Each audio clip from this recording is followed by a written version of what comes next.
दक्ष news, सामान्यांच्या हक्कासाठी नेहमी दक्ष।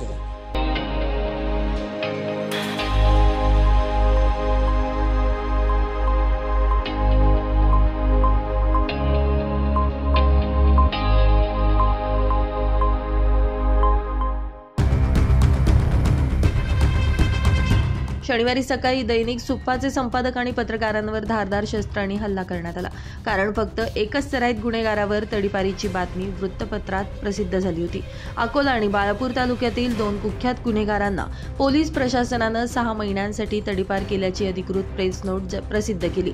या बातमीच्या प्रसिद्धीनंतर दैनिक सुप्पाच्या संपादक आणि पत्रकारांना लक्ष्य करण्यात आलं। जनता भाजी बाजाराजवळील सुप्पा कार्यालयात शनिवारी सकाळी धारदार शस्त्रांसह आरोपींनी हल्ला केला। या भ्याड हल्ल्यात संपादक हाजी सज्जाद हुसैन आणि त्यांचे पुत्र शाहजेब हुसैन, साहिल हुसैन आणि शोएब मुशर्रफ हे गंभीर जखमी झालेत। सर्व जखमींवर सध्या अकोल्याच्या शासकीय सर्वोपचार रुग्णालयात उपचार सुरू आहेत। उपविभागीय पोलीस अधिकारी सतीश कुलकर्णी, सिटी कोतवाल पोलीस ठाण्याचे अधिकारी घटनास्थळी दाखल झाले। पोलिसांनी काही संशयितांना ताब्यात घेतलं असून तपास सुरू आहे। पत्रकार म्हणजे समाजाचा आरसा। त्यांच्यावर होणारे हल्ले केवळ व्यक्तींवर नव्हे तर संपूर्ण पत्रकारितेवर, लोकशाही व्यवस्थेवर हल्ला आहे। दोषींवर कठोर कारवाई झालीच पाहिजे। पत्रकार सुरक्षित नसतील तर समाज कसा सुरक्षित राहील असा प्रश्न या निमित्तानं उपस्थित केला जातोय। प्रवीण सुरुडे, दक्ष न्यूज, नाशिक।